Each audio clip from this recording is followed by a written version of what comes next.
Hello everyone, welcome to Lucky Education. और आज हम देखेंगे नेक्स्ट 10 क्वेश्चंस। 20 क्वेश्चन हमने डिस्कस कर लिए हैं। चैप्टर नंबर 1 क्लास 12 की पॉलिटिकल साइंस बुक आपकी है challenges of nation building.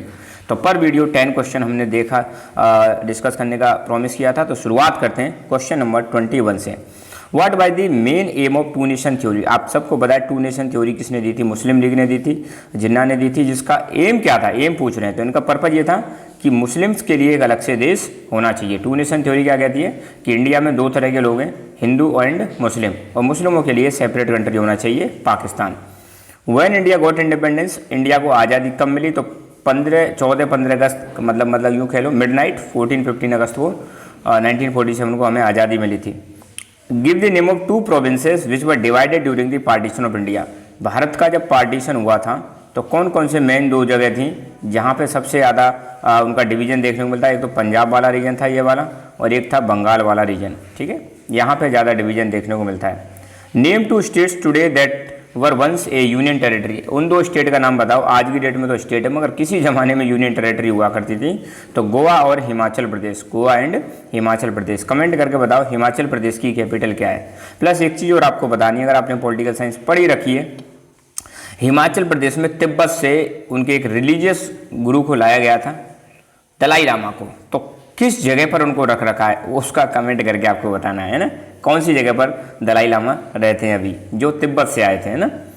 On which date state reorganisation act was put into practice. किस डेट को स्टेट रीऑर्गेनाइजेशन एक्ट को लागू कर दिया गया था? तो ये था 1 नवंबर 1956। मैंने बताया था स्टेट रीऑर्गेनाइजेशन कमीशन बना था पहले 1953 में, फिर रिपोर्ट आती है इसकी 1955, फिर एक्ट बनता है स्टेट रीऑर्गेनाइजेशन एक्ट 1956, और इसको लागू कब से कर दिया था? 1 नवंबर 1956, जिसके तहत 14 स्टेट्स और 6 यूनियन टेरिटरीज बना दी जाती हैं।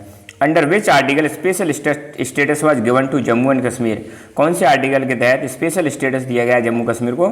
आर्टिकल 370। अब ध्यान रखना, आर्टिकल 370 को हटा दिया गया है और जम्मू एंड कश्मीर का जो स्पेशल स्टेटस है उसको रिमूव कर दिया गया है। प्लस जम्मू एंड कश्मीर पहले एक स्टेट हुआ करता था, अब इसमें से बना दिए 2 union territories, Ladakh and Jammu and Kashmir, जो आपको याद रखना है ना। Name the leader of freedom movement of India who is popularly known as frontier Gandhi.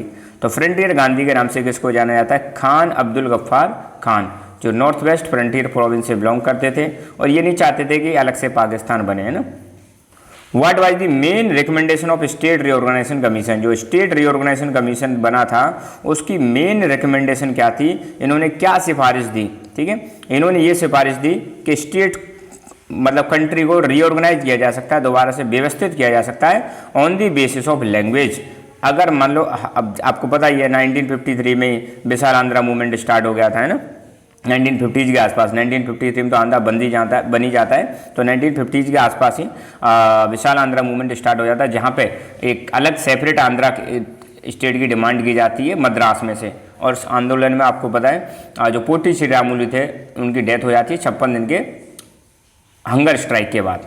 तो उसके बाद कमीशन बनाया गया था और इन्होंने कहा कि अगर लैंग्वेज के आधार पर हम स्टेट को रीऑर्गेनाइज करें तो कोई दिक्कत वाली बात नहीं है, बस इससे देश की यूनिटी को प्रभाव नहीं पड़ना चाहिए और हम मतलब रीऑर्गेनाइज कर सकते हैं। तो the various states of India was reorganized on the basis of language so that country could be reflected without affecting the unity of nation. मतलब ये करें अलग अलग मतलब कल्चर के आधार पर, लैंग्वेज के आधार पर इनको हम डिवाइड कर सकते हैं, बस कंट्री की यूनिटी अफेक्ट नहीं होनी चाहिए, कोई दिक्कत नहीं है।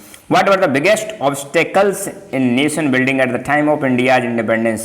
जब देश हमारा आज़ाद हुआ था तो नेशन बिल्डिंग के लिए हमारे सामने कौन कौन से बड़े बड़े चैलेंजेज हुआ करते थे? ऑब्स्टेकल्स का मतलब होता है मुसीबतें कौन सी थी, परेशानी कौन सी थी, बाधाएं कौन सी थी।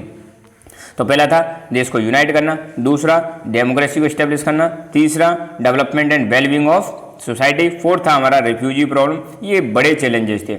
When constitution of India was signed and signed by members of Constituent Assembly and when did it come into effect? तो रेडी तो हो गया था कॉन्स्टिट्यूशन ऑफ इंडिया भैया 26 नवंबर 1949, 26 नवंबर 1949। इसलिए 26 नवंबर को हम सेलिब्रेट करते हैं कॉन्स्टिट्यूशनल डे। इसको साइन कर दिया गया था 24 जनवरी 1950 और ये इफेक्ट में आया 26 जनवरी 1950 से। इसलिए हम 26 जनवरी को हम क्या मनाते हैं? हम सेलिब्रेट करते हैं रिपब्लिक डे। ठीक है, तो आज के लिए इतना ही। Thank you so much. Keep learning, keep enjoying and God bless you all.